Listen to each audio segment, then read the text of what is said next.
않아도 약속하신 대로 행하고 계시네. 하지만 그리 아니하셔도 믿네. 선하신 내 주님 나 사랑하심을 나 바란 그대로 이루어지지 않아도 깊으신 뜻대로 예비해 두셨네. 믿음에 믿음을 더하여 주님의 크신 손 붙들리 나를 고백은 주 사랑합니다. 마침내 주 얼굴 볼 때에 그 품에 가득 난 길이 나를 고백은 주 사랑합니다. 어두운 침묵 속에도 어두운 침묵 속에서도 난 믿네. 능하신 내 주님 일하고 계심을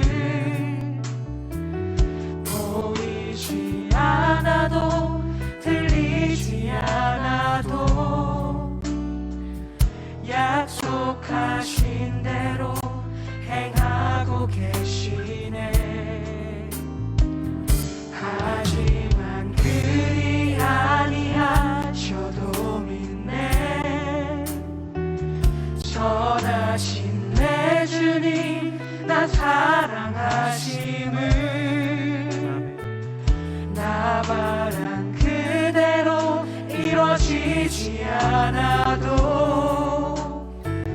깊으신 뜻대로 예비해 두셨네.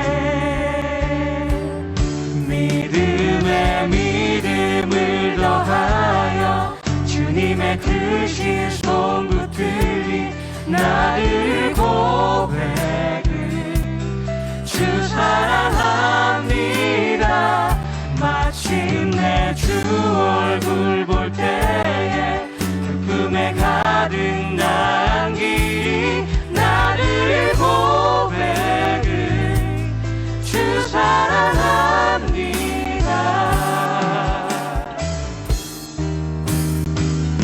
믿음에 믿음을 더하여 주님의 크신 손 붙들리 나를 고백은 주 사랑합니다. 마침내 주 얼굴 볼 때에 그 품에 가득 난 길이 나를 고백은 주 사랑합니다.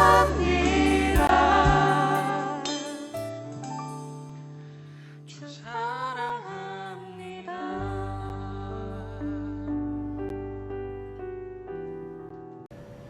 하나님 말씀 보겠습니다. 창세기 18장 16절에서 21절까지 말씀 우리 자막 보시면서 같이 한번 읽어보겠습니다. 그 사람은 거기를 떠나 소돔을 향했습니다. 아브라함은 그들을 배웅하기 위해 얼마쯤 그들과 같이 걸었습니다. 여호와께서 말씀하셨습니다. 내가 지금 하려고 하는 일을 어떻게 아브라함에게 숨기겠느냐. 아브라함 크고 강한 나라가 될 것이며 이 땅의 모든 나라들이 아브라함으로 인하여 복을 받을 것이다. 나는 아브라함이 자기 자녀들과 자기 자손들을 가르쳐 여호와의 길을 잘 따르게 하기 위해 그를 선택했다. 그의 자손이 아브라함에게 배운 대로 하면 나 여호와가 아브라함에게 한 모든 약속을 지키겠다. 여호와께서 또 말씀하셨습니다. 나는 소돔과 고모라 백성에 대한 나쁜 이야기를 많이 들었다. 그들은 너무나 악하다. 이제 내가 내려가서 그들이 정말로 그토록 악한지 또는 그렇지 않은지를 살펴볼 것이다. 아멘. 우리 2주 전에 오셔서 말씀 전해주셨던 우리 문미 박사님께서 정의와 공의를 행하는 하나님의 백성이라는 제목으로 하나님 말씀 전해 주시겠습니다. 안녕하세요. 오늘은 창세기 18장 이제 말씀을 좀 보려고 합니다. 이제 아브라함의 이야기가 창세기 12장에서 시작이 되죠. 근데 이제 15장에서는 이제 아브라함에게 네 몸에서 날 자가 네 상속자가 될 것이다. 그러시면서 이제 가나안 땅을 그 자손들에게 주실 것을 이제 약속하시면서 다시 아브라함과 이제 언약을 맺는 장면이 나옵니다. 그럼 16장에서는 이스마엘의 출생을 말하고 17장은 99세에 아브라함에게 하나님이 나타나셔서 내년 이맘때 사라가 아들을 낳을 것이다 라고 말씀하십니다. 18장은 이제 그 아브라함이 이제 세 사람을 이제 대접하는 얘기가 나오는 거죠.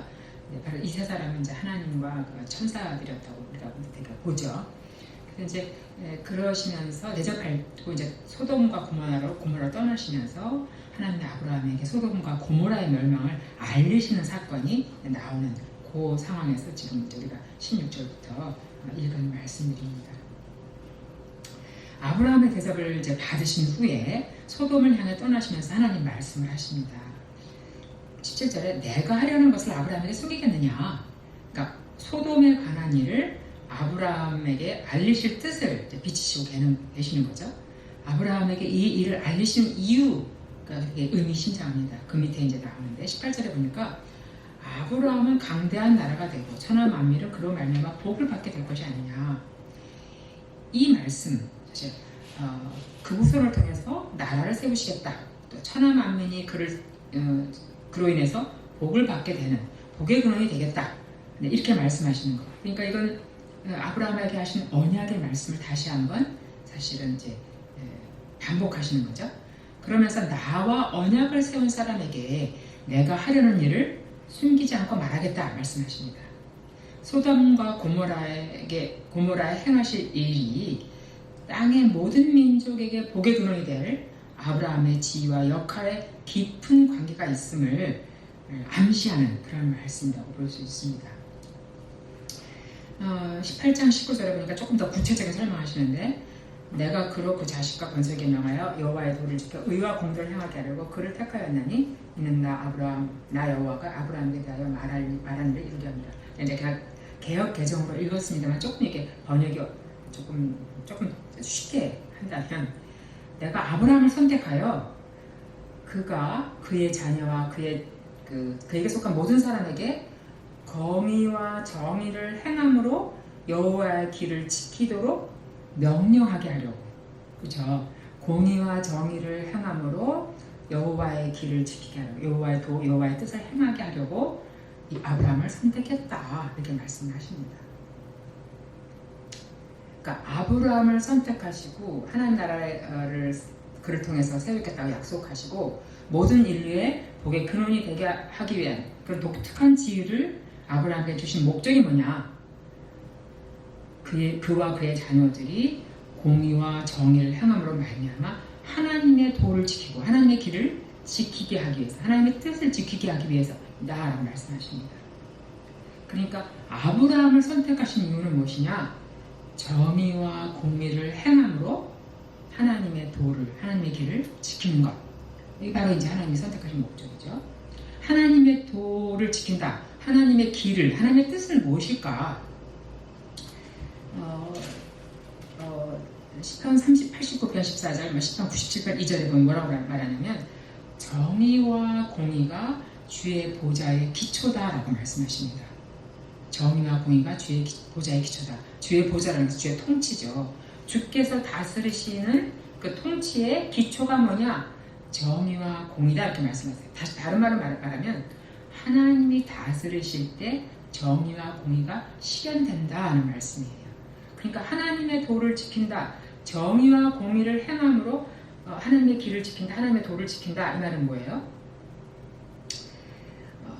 하나님의 백성들이 정의와 공의를 행함으로 말미암아 하나님의 나라에 정의와 공의가 실현되는 나라. 그러니까 하나님이 다스릴 때 실현되어지는 정의와 공의가 이루어지는 나라를 만들기 위해서 하나님께서 아브라함을 선택하셨다 말씀하십니다. 하나님이 약속한 아브라함의 나라, 그 말은 그 나라 백성이 정의와 공의를 실행함으로 정의와 공의가 실현되는 나라다. 정의와 공의가 실현된 나라가 어떤 나라냐? 정의는 뭐고 공의는 뭐냐? 그죠? 정의는 뭐라고 할 수 있냐면 재판정에서 옳고 그름을 바르게 분별하는 것, 바르게 판단하는 것.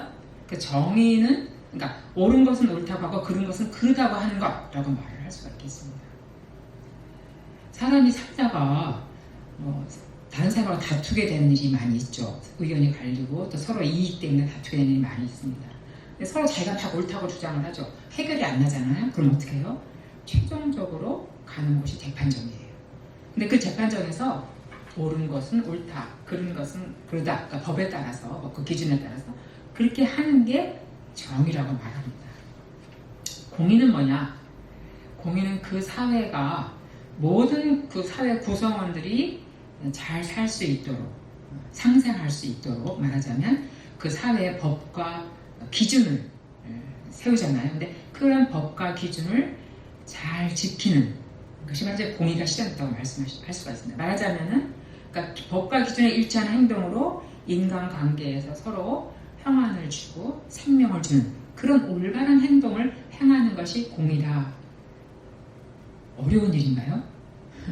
재판에서 법을 따라서 옳고 그르게 판단하는 거 당연히 그렇게 해야 되는 것이고, 그죠? 사회의 기준에 따라서 일치하는 행동하는 거 일반적으로 다 행해지지 않나? 그렇게 생각할 수 있습니다. 정의와 공의가 뭐 그리 특별해서 하나님 다스릴 때 나타나는 것이다. 특별히 하나님의 하나님의 뜻이라고 하고 있는가? 근데 실제 우리 세상 속에서 정의와 공의가 정말 잘 이루어질까요? 고대 시대에서는 왕의 법이라고 했어요. 그래서 왕이 싫으면 그거는 법에서 어긋나는 거고, 왕이 좋으면 그것은 다른 사람들은 어떻게 됐든 그거는 법에 맞는 것이라고 여겨졌죠. 그러니까 사실 진정한 정의가 모든 사람이 상생하는 그 공동체 모든 사람들이 다 평안을 누리는 그런 정의가 이루어지는 사실 어려웠습니다. 오늘날의 법치국가라 하는 미국에서도 정의가 이루어지면 쉽지가 않습니다.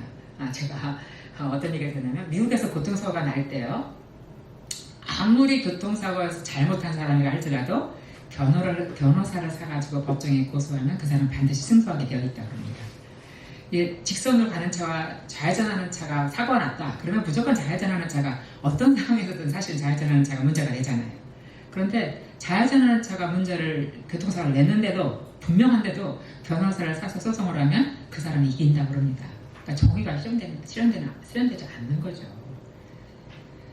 그러니까 권력을 가진 자, 부를 가진 자들은 언제든지 자신의 유익을 위해서 정의를 그르치고 또 다른 사람을 압제하고 빼앗고 탈취하는, 그래서 정의와 공의가 이루어지는 것이 사실 쉬운 일이 아니고 실제 어느 사회에서나 이루어지지 않는 일이라고 볼 수가 있겠습니다. 하나님께서 성경에 보면 뭐라고 말씀을 잠깐 좀 한번 보시겠어요?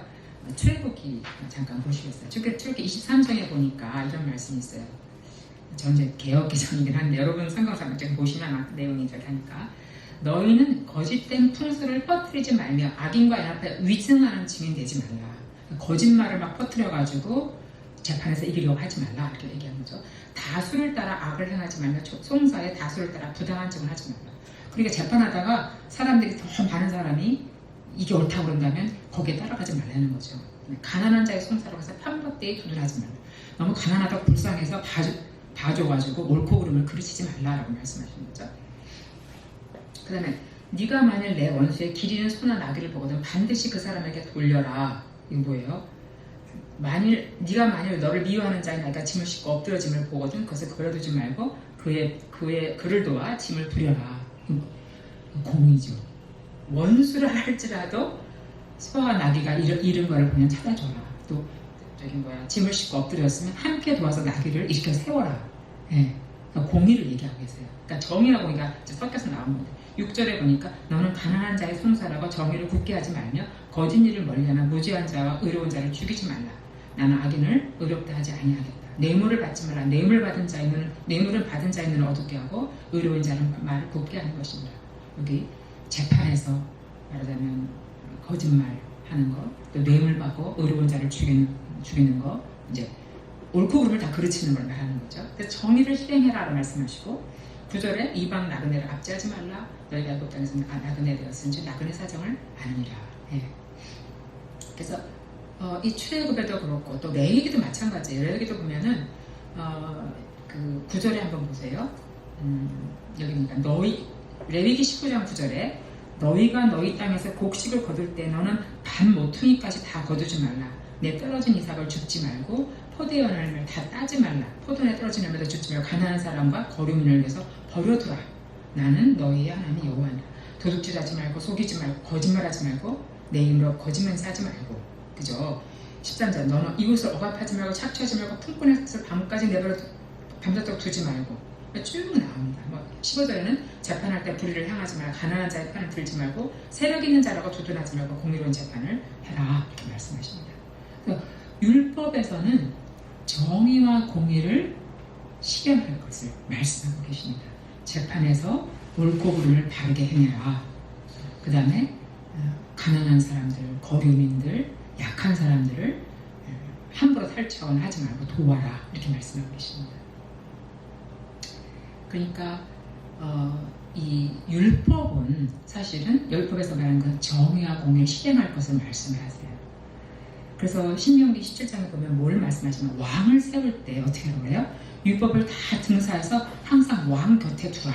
그래서 왕이 언제든지 시시로 그 율법을 보면서 그 율법의 말씀대로 하나님을 경외하고 또 그 율법의 말씀대로 실행함으로 말미암아 정의와 공의를 실행해라 라고 말씀을 하고 계십니다.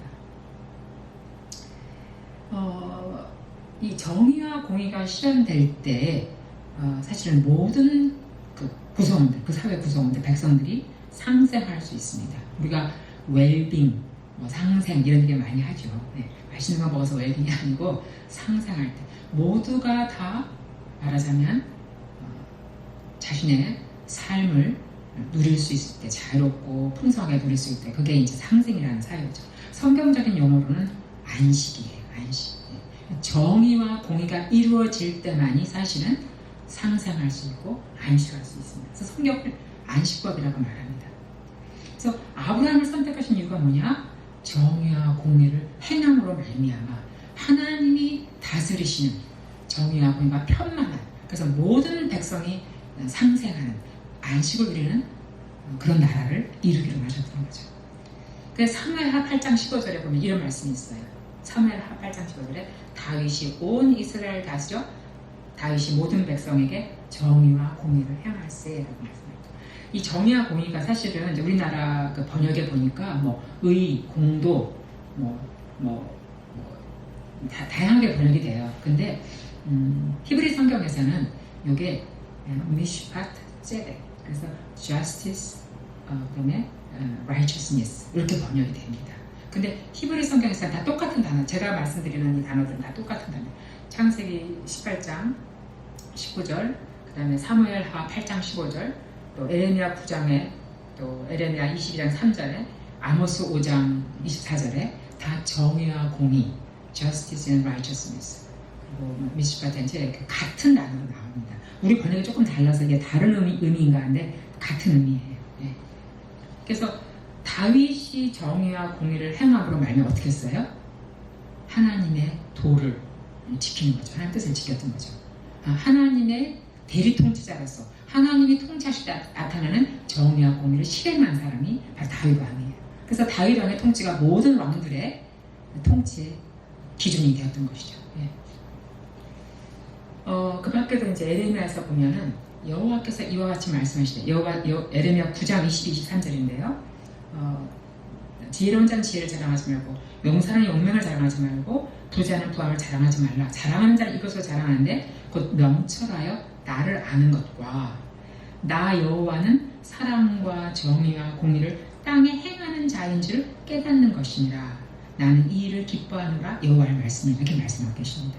이때 또 정의와 공의. 그러니까 하나님이 행하시고자 하시는 것은 뭐냐면 사랑으로 그 백성들을 사랑함으로 정의와 공의를 이루어서 모든 사람들이 상생하고 안식을 누리는 그런 나라를 하나님께서 세우시고자 누구예요? 아브라함을 선택하신 거죠. 그래서 다윗이 그것에 이어서 정의와 공의를 실행했고, 그 다음에 이제 아모스 뭐라고 말해요? 오직 정의를 물같이, 공의를 말이 않는 강같이 흐르게 하라, 이렇게 말합니다. 선지자들의 외침이. 그래서 정의와 공의에 포커스를 맞추고 있어요. 하나님께서 이스라엘 백성에 끊임없이 요구하시는 것이 바로 정의와 공의를 행함으로 사회의 모든 사람이 상생하는 것. 이것이 하나님의 도고 길고 뜻이다라고 말씀하십니다.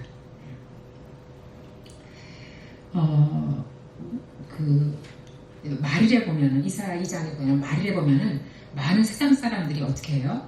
이스라엘 사람을 붙잡아요. 그리고 나를 시온으로 데려가라 이렇게 얘기를 합니다. 시온으로 데려가서, 시온에는 뭐가 나오냐? 여호와의 율법이 나오기 때문에 나를 시온으로 데려가라 얘기를 합니다. 그 나라 백성이 되겠다는 거죠. 그 말은 뭐냐? 하나님의 나라에서는 정의와 공의가 실현되기 때문에 세상 나라에서 정의와 공의가 실현되지 않는 그 세상 사람들, 세상 나라에서 정의가 공의가 실현돼서 모든 사람이 상생하고 안식하는 그 나라에 내가 들어가겠으니 나를 데리고 가라. 말일에 이스라엘 사람을 붙잡고 많은 이방인들이 그렇게 요청할 거라고 말이 나옵니다. 그러니까 하나님께서 원하시는 세우시고자 하는 나라, 아브라함을 통해서 바로 이 정의와 공의가 실행되는 나라라고 볼 수가 있겠습니다. 이 정의와 공의의 나라, 이 나라와 정반대되는 모습을 보이는 나라는 어디죠? 소돔성, 고모라성이라고 볼 수 있어요. 당시 성은 하나의 나라를 의미합니다. 예. 그래서 이 정의와 공의의 나라, 하나님 나라 정반대되는 모습은 소돔과 고모라라고 볼 수가 있겠습니다. 소돔과 고모라는 어떤 땅이었는가? 우리 18장 20절을 잠깐 좀 보시면 뭐라고 되어 있냐? 보니까 여호와께서 이르시되 소돔과 고모라에 대한 부르짖음이 크고 그 죄악이 심히 무겁다고 해요. 부르짖음이 심히 크다. 이 부르짖음은 어떤 부르짖음일까요? 억울함을 당한 자, 그죠? 그런 사람들이 고통과 억울함 속에서 울부짖고 호소하는 그걸 말하는 거죠. 그래서 그 부르짖음이 크고 그다음에 그 죄악이 심히 무겁다고 했어요. 예. 거짓과 불의와 부정과 폭력이 난무하는, 그래서 인권과 생명이 존중되지 않는 야곱강식의 사회에 그런 그 억울함과 고통이 극에 달한 그런 상태의 사회를 모습을 얘기해 주고 있습니다. 그러니까 지난번에 말씀드린 것처럼 각자 좋은 대로 행하게 되면, 그리고 그것이 하나님을 대항하는 큰 흐름을 만들면 결국 어떤 사회가 되느냐? 야곱 양식의 사회가 됩니다. 내가 내 좋을 때 하기 때문에 결국 힘이 센 사람이, 권력을 가진 사람이, 또 무기를 가진 사람이, 부를 가진 사람이 뭔가를 조종할 수 있는 그런 사람들이 결국 약한 사람들, 그런 가난한 사람들, 또는 뭐 이방인들, 이런 사람들을 착취하고 억압하고 빼앗고 죽이고 하면서 그런 고통과 억울함을 태어나는 그런 이제 부르짖음이 크다 말씀하십니다. 그러면서 21절에 내가 이제 내려가서 보고 알려 하노라. 그러니까 일의 사실 여부를 하나님께서 몰라서 확인하기 위해서 내려가시는 것이 아니라 그 일을 확정짓는 어떤 특별한 행동을 취하실 것을 밝히시는 표현이라고 볼 수 있습니다. 그러니까 고모라와 소돔과 고모라의 죄악에 대해서 어떤 구체적인 처리가 있을 것이라는 것을 암시하는 말씀이라고 볼 수가 있겠습니다. 하나님의 나라는 정의와 공의의 나라이고 소돔과 고모라는 죄악으로 부패한 토성이라고 볼 수가 있겠습니다. 이 두 나라를 나란히 기록하고 하나님께서 소돔의 일을 아브라함에게 알리는 것이 당연하다고 하신 것은 이 두 나라 사이에 밀접한 관계를 암시합니다. 아브라함의 행동과 자세에서, 그러니까 이 관계, 소돔의 일을 알리시는 이런 이 관계에 대한 단서를 이제 발견할 수가 있는데요. 사실 그러니까 읽지 않은 23절부터 25절은 여러분 다 아시는 말씀에 제가 읽지 않았는데 어떤 얘기가 나옵니까? 하나님께서 이제 내가 소돔에 내려가서 소돔에 대해서 이제 심판을 하시겠다라고 말씀하시는 거죠. 아브라함이 그 말을 알아들었습니다. 그래서 이렇게 말합니다. 잘 있지 않은 부분이지만 의인과 악인을 함께 멸하시려니까 의인을 악인과 함께 죽이시는 것은 부당하지 않습니까? 세상을 심판하시는 하나님께서 정의를 행하셔야 되지 않아요? 그 의인도 함께 심판을 당해서 죽게 되고 멸망된다면 그건 옳지 않지 않습니까? 라고 이제 얘기하는 거죠. 사실 아브라함이 대표하는 정의와 공의의 나라와 소돔과 고모라가 대표하는 세상 나라, 이 두 나라는 서로 대적하고 서로 갈등을 일으킬 수밖에 없는 이질적이고 상반된 나라예요. 서로 함께 할 수 없는 나라임에도 불구하고 저주의 심판이 선언된 소돔을 위해서 아브라함이 하나님께 용서해 주실 것을 탄원하고 있는 내용이 이 뒤에 나옵니다. 이건 뭘 말하냐? 정의와 공의의 나라인 하나님 나라와 죄악된 세상 나라 간의 관계, 그러니까 세상을 위한 복의 근원으로서의 하나님의 나라의 역할을 분명하게 보여주는 것이라고 볼 수가 있겠습니다. 여기 이제 아브라함이 얘기하죠. 하나님께, 하나님 성중에 의인 50명이 있으면 그들 뭐라고 멸하실 거예요? 이렇게 말해요. 그러니까 하나님이 뭐라고 말해요? 의인 50이 있으면 내가 멸망하지 않겠다. 그래서 점점 숫자가, 그러면 하나님 5명이 부족하면 어떡할까요? 그러면서 40명을 찾으시면 어떡할까요? 30명, 20명, 10명까지 내려갑니다. 이 대조적인 두 나라의 관계를 아브라함이 중보기도를 통해서 보여주고 있는데, 특별히 하나님 나라, 정의와 공의의 하나님 나라의 역할이 무엇인지를 이제 보여주고 있는 것이죠. 아브라함이 소돔의 의인만을 위해서 기도하지 않고 의인을 인하여 그 성을 용서해달라고 기도합니다. 진노와 심판의 저주 아래 있는 죄악의 도성 소돔을 위해서 하나님의 긍휼을 구하는 것은 분명히 하나님 나라와 세상 나라에 대해 복의 근원으로서 가져야 할 근본적인 태도라고 할 수가 있겠습니다. 멸망의 땅, 멸망이 선고된 땅, 가장 타락한 도성이라 할지라도 심판이 이르기 전에 기회가 있을 때 기도하는 것이 하나님 나라의 역할이다 라고 볼 수가 있는 거죠. 하나님 나라의 다른 자세다 라고 볼 수가 있겠습니다. 그러니까 이 하나님 나라가 세상 나라에서 가져야 할 것은 뭐냐? 복의 근원으로서 그들을 위해서 멸망하지 않고 저주를 받지 아니하고 생명을 얻을 수 있도록 기도하는, 그리고 그것을 위해서 하나님 앞에 간구하는, 중보기도하는 것, 그것이 바로 복의 근원으로서 가져야 할 마땅한 기본적인 태도라는 거죠. 아브라함의 기도가 소돔과 고모라 전체를 위하여 하나님의 긍휼을 위한 기도이긴 하지만 사실 또 그 기도의 관심은 뭐예요? 성중에 있는 의인이에요. 소수의 의인을 위해, 또 소수의 의인에 의해서 소돔성 전체가 지탱될 수 있다는 것을 이제 보여주고 있습니다. 아브라함이 관심을 기울인 의인은 누구일까요? 자기의 조카 롯일까요? 롯의 가족일까요? 롯만 염두에 두었다면 굳이 의인 50명을 말하지 않았을 것입니다.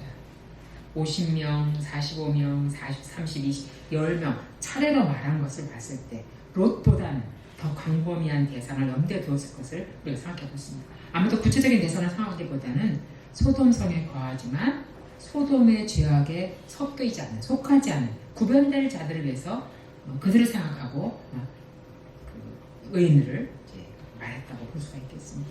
의인 10명을 위해서 소돔을 용서해달라는 아브라함의 기도는 세상 안에 거하는 의인의 존재가 하나님의 심판을 늦추는 근거가 된다는 사실을 간접적으로 보여줍니다.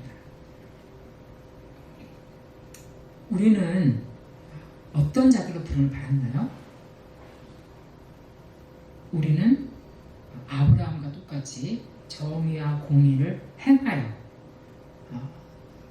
하나님이 통치하시는 정의가 공의가 실현되는 나라를 이루는 자들로 우리를 하나님께서 불러내셨습니다.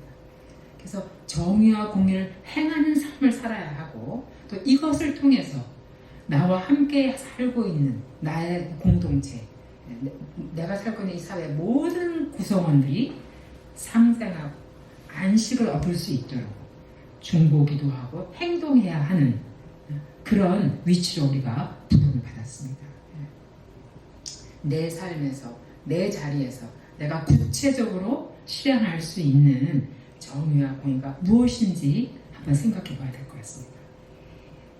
지금 이 어려운 세상, 정말 혼란한 세상이고 정말 약국강식의 세상, 정말 그래서 점점 더 정말 빈부격차가 심해지고 계급 간의 갈등이 보이지 않게 사실은 어려워지고 있는 그런 세상 속에서 우리가 말하자면 중보자로 중보기도하는 자로 또 정의와 공의를 행함으로 말미암아 이 사회 전체 구성원들에게 정의와 공의를 실행하여 안식을 줄 수 있는 상생할 수 있는 그런 역할을 우리가 하고 그런 자료 부름을 받았다는 것을 다시 한번 생각해 보겠습니다. 그래서 내 삶에서 내 자리에서 내가 구체적으로 실행할 수 있는 정의가 공의가 무엇인지 생각해보고 하는 하루하루가 되기를 기도합니다.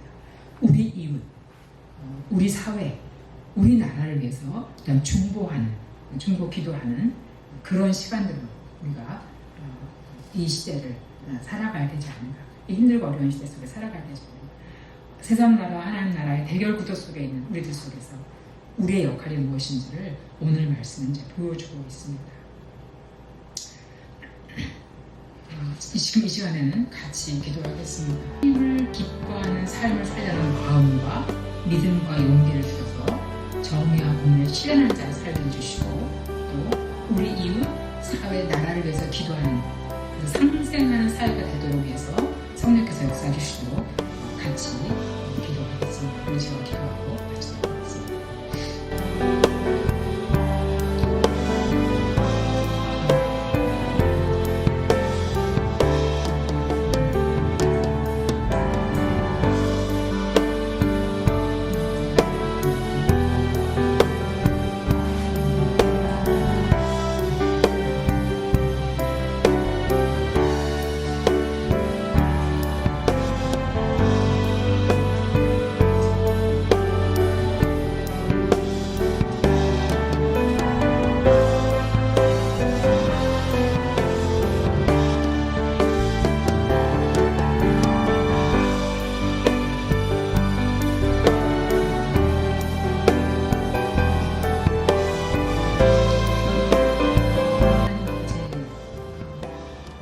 저희에게 주님을 주님이 기뻐하시는 삶을 살려는 그런 마음과 믿음과 용기를 허락하여 주시기 바랍니다. 하나님의 나라는 우리의 힘으로 이루는 것이 아니라 하나님께서 이루시는 나라입니다. 우리가 하나님을 기쁘시게 하는 마음과 믿음과 용기를 갖는다면 하나님 저희를 통하여서 하나님께서 정의와 공의를 실현하는 자로 세우실 것이고 또 우리나라와 우리 사회와 우리 이웃을 위해서 함께 상생하는 안식을 누리는 그런 사회가 될 수 있도록 성령께서 역사하실 것을 믿습니다. 저희들은 작은 자유나 저희를 통해서 하실 하나님의 일은 크다고 볼 수 믿고 제가 주님께 우리 자신을 맡겨드립니다. 끊임없이 기도하며 하나님께서 기뻐하신 일을 행하는 자로 믿음의 자들로 실행하는 자들로 저희를 축복해 주시고 인도하여 주옵소서. 감사와 찬송 드렸고 우리 주 예수 그리스도의 이름으로 기도합니다. 아멘. 한 가지 더 우리 교회를 위해서 기도하면서 기도한 후에 예배 기도로 들어갑니다. 특별히 우리 9월달에 서버트에서는 소그룹이 바뀌었습니다. 스타터스를 들렸을 때 소그룹이 이전 소그룹이 계속해서 진행이 됩니다. 오늘은 소그룹 위해서 기도했으면 좋겠습니다. 끊임없이 온라인 예배를 드리기